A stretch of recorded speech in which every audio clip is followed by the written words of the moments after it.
Hi friends, this is Akhtar Soul and today we are going to talk about the use of prepositions. Before it, I have already delivered a lecture of prepositions about the use of at and in. And today we will talk about the use of on, upon, our and above. Even though कि ये जो चारों words हैं ये हमें meaning जब देते हैं तो ये ऊपर का मीनिंग देते हैं, लेकिन इनका यूज करने का जो तरीका है कि किन किन जगहों पे हमने इनको जो है यूज करना है वो अलग है।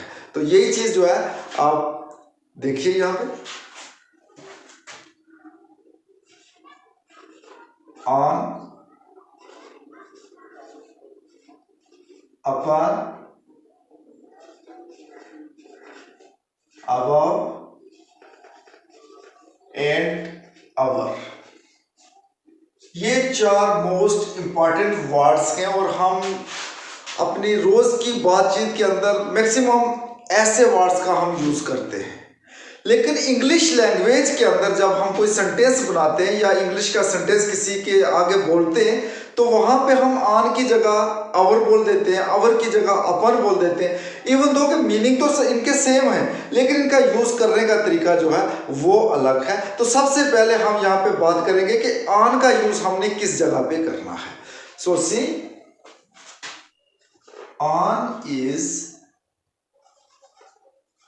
Used before the names of days and या फिर डेट के साथ भी हम इसका जो है इस्तेमाल कर सकते हैं। तो यहाँ पे जब भी हम किसी दिन के बारे में बात करते हैं या किसी डेट के बारे में बात करते हैं तो उससे पहले हमने ऑन का इस्तेमाल करना है। Suppose on Sunday, on Friday,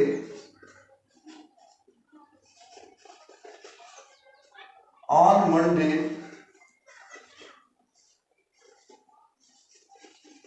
तो यहां से आपको क्लियर हो गया कि जब भी दिनों के नाम हम लिखेंगे, जैसे मंडे लिखा तो इससे पहले हमने ऑन का इस्तेमाल कर दिया, फ्राइडे लिखा तो इससे पहले ऑन का इस्तेमाल कर दिया और यहाँ पे हमने संडे लिखा तो इससे पहले भी हमने ऑन का इस्तेमाल कर दिया। तो जब भी किसी दिन का नाम हम लिखेंगे तो उससे पहले हमने ऑन का इस्तेमाल करना है। अब इसको सेंटेंस के अंदर हम यूज करके देखते हैं कि किस तरीके से हमने इसको सेंटेंस के अंदर यूज करना है। Suppose he will reach there on Sunday, वो वहां पहुंचेगा लेकिन कब पहुंचेगा? संडे को पहुंचेगा। तो अब जो ये इस एतवार को वो वहां पे पहुंचेगा तो इस एतवार से पहले हमने जो है ऑन का यूज। अब इसके बाद जब किसी डेट के बारे में हम बात करते हैं तो वहां पे भी हमने ऑन का यूज करना है। On 6 October, on Friday night. तो यहां पे देखो ये जो डेट है इससे पहले भी हमने ऑन का इस्तेमाल किया है। Suppose they will play a match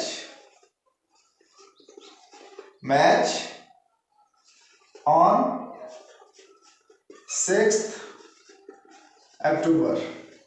तो इस तरीके से दिनों के पहले या फिर किसी डेट से पहले हमने ऑन का इस्तेमाल करना। On refers to thing at rest, वहां पे भी हमने ऑन का ही इस्तेमाल करना है। जब कोई चीज रेस्ट पे है, आराम में है, कोई मूवमेंट उसके अंदर नहीं है तो वहां पे भी हमने ऑन का ही इस्तेमाल करना है।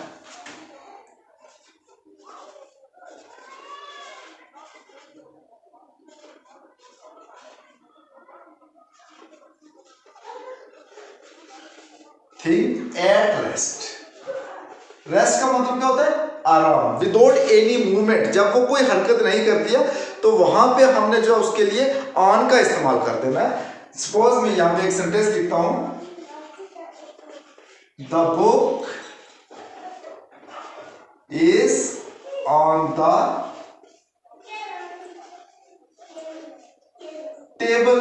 अब यहां पे देखो कि एक टेबल है वो, तो इसके ऊपर हमने ये बुक रखी हुई है, तो ये कोई मूवमेंट नहीं कर रही है, ये अपनी जगह पे वहां पे ही कायम है। तो जब कोई चीज जो है अपनी एक ही जगह पे है और उसके अंदर कोई मूवमेंट नहीं है, तो वहां पे भी हमने ऑन का ही इस्तेमाल करना है।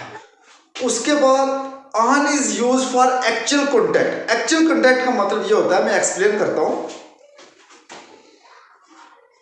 On is used for actual contact.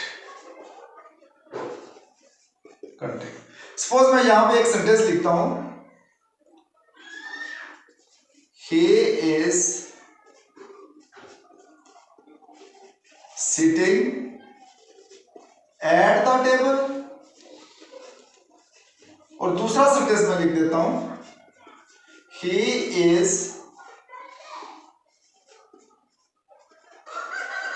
Sitting on the table. अब इन दोनों के बीच में डिफरेंट क्या है? एक जगह पे मैंने लिखा कि एट द टेबल और दूसरे में मैंने लिखा कि ऑन द टेबल, लेकिन इसमें डिफरेंस ये है कि अगर हम ये लिखते हैं कि he is sitting at the table, तो इट मींस कि वो टेबल के नजदीक है। नजदीक मींस नियर, वो टेबल है, ये एक टेबल लगा हुआ है और ये आदमी जो है यहाँ पे है, इसके नजदीक है, लेकिन इसका कोई फिजिकली कांटेक्ट टेबल के साथ नहीं है। अगर मैंने ये लिख दिया he is sitting on the table, तो इट मींस कि ये अगर टेबल है तो इसके साथ में इसका कांटेक्ट है, ये साथ में है इसके। Maybe he is eating food there, और कुछ और काम कर रहा है, कुछ लिख रहा है, तो वहां पे हमने ऑन का इस्तेमाल करना है। जब किसी चीज के साथ कोई कांटेक्ट है उसका, तो वहां पे भी हमने ऑन का यूज करना है। अब उसके बाद ऐसी चीज जिसने किसी सरफेस के ऊपर कवर किया हुआ है, किसी सरफेस को कवर किया हुआ है, तो वहां पे भी हमने ऑन का ही इस्तेमाल करना है। सपोज मैं यहां पे एक सेंटेंस लिख के आपको बताता हूं, the picture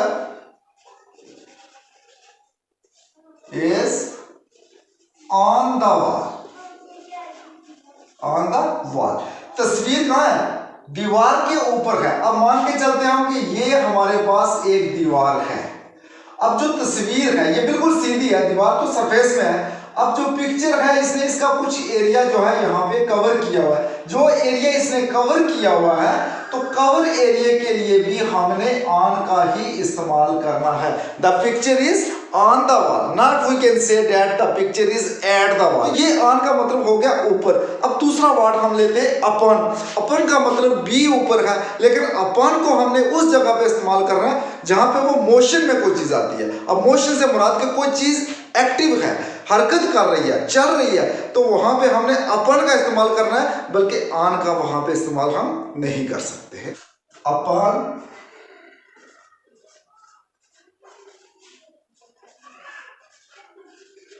refers to a thing at motion। Motion से मुराद कि वो किसी हरकत में है, तो वहां पे हमने अपन का इस्तेमाल करना है।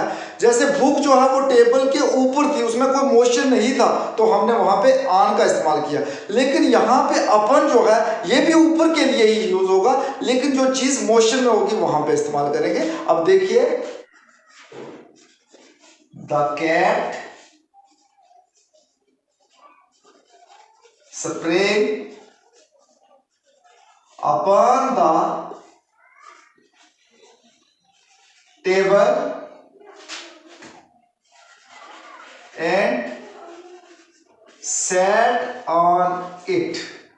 अब ये सेंटेंस आपने पूरा देखना है पहले कि ऊपर जो है टेबल के लिए हमने ऑन का इस्तेमाल किया है और यहाँ पे हम टेबल के लिए अपॉन का इस्तेमाल कर रहे हैं। तो इसमें डिफरेंस क्या आ रहा है कि यहाँ पे आप देखिए, द कैट स्प्रेइंग। स्प्रेइंग का मतलब होता है उछलना, कूदना। जो कैट है इसने स्प्रेइंग किया upon the table.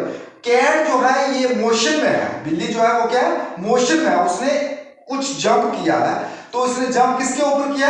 Upon the table. तो टेबल के ऊपर इसने जो है मोशन किया है, वहां पे इसने कूद के गई है, तो यहाँ पे हमने अपॉन लगाया। और आगे नेक्स्ट में देखिए, एंड सैट ऑन इट, ये इट भी टेबल के लिए ही लगा है, लेकिन यहाँ पे इस इट से पहले हमने ऑन का यूज किया। ऑन से मुराद ये कि सैट ऑन इट, और ये उसके ऊपर फिर ये रेस्ट पे आ गई है, यहाँ पे ये बैठ गई है। तो जब बैठ गई है, रेस्ट में है कोई चीज, तो वहां पे हमने ऑन का इस्तेमाल करना है, और जब कोई चीज मोशन में है तो वहां पे हमने अपॉन का इस्तेमाल करना है। इवन दो के दोनों का मीनिंग सेम है, ऊपर ही मीनिंग। इसके बाद यही डिफरेंस आगे आएगा हमारे लिए अबव और अवर में। अब देखते हैं कि उनके बीच में क्या डिफरेंस आता है और किस जगह पे हमने अबव का यूज करना है और कहां पे हमने अपॉन का यूज करना है, ये आप देखिए वन बाय वन। अब देखिए इसके बाद अवर का यूज।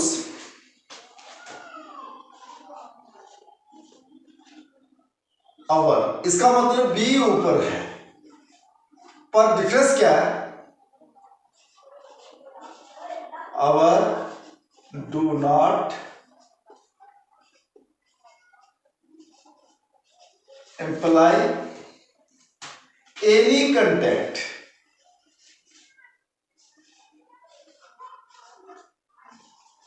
Any contact. अब मतलब ये है, इसका मतलब ये है कि जब हमने अवर का यूज करना है तो ये किसी चीज के साथ इसका कांटेक्ट नहीं होगा। He jumped over the rope, over the rope।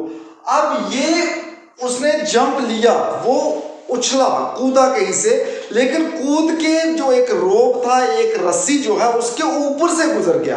अब जब उसके ऊपर से गुजर गया तो उसका कोई वहां पे फिजिकली कांटेक्ट नहीं हुआ, उसने उस रोप को छुआ नहीं, तो वहां पे हम अवर का इस्तेमाल करेंगे कि वो उसने जंप किया है लेकिन रस्से के ऊपर से गुजर के चला गया। अब मान के चलो कि ये एक रस्सी है हमारे पास, तो यहां से कोई आदमी दौड़ता हुआ गया, तो यहां से इसने जंप लिया और सीधा यहां पे आ गया, इसके साथ कुछ भी उसने टच वगैरह नहीं हुआ है, तो यहां पे हमने किसका इस्तेमाल करना है? Over. Suppose the stars shines over heads, जैसे ये है, स्टार्स शाइन अवर हेड्स। अब देखो कि हमारे सरों के ऊपर सितारे चमकते हैं, लेकिन डिफरेंस ये आता है कि ये अगर आसमान है तो हम यहां पे हैं, हम लोग यहां पे। अब यहां पे स्टार्स जो है वो शाइन कर रहे हैं, चमक रहे हैं, लेकिन इनके साथ हमारा कोई फिजिकली कांटेक्ट नहीं है, तो ये ऊपर के लिए हमने अवर का इस्तेमाल कर देना। इसके बाद हम एक और एग्जांपल लेते हैं कि अगर आसमान है तो हम नीचे हैं, आसमान बहुत फार अवे है, हमसे बहुत दूर है, फिजिकली हमारा जो है आसमान के साथ कोई कांटेक्ट नहीं है, तो हम ये नहीं कह सकते the sky is on our head, no, और अबव आवर हेड ये भी नहीं कह सकते। हम ये कहेंगे the sky is our head, जो आसमान है वो हमारे सर के ऊपर है, वहां पे हमारा फिजिकली कोई कांटेक्ट नहीं है, ना ही हम उसको छू सकते। तो हम इस तरीके से लिखेंगे the sky is our heads. तो स्काई जो है हमारे सरों के ऊपर है। उसके बाद आवर का इस्तेमाल हम नंबर्स के लिए भी करते हैं। सपोज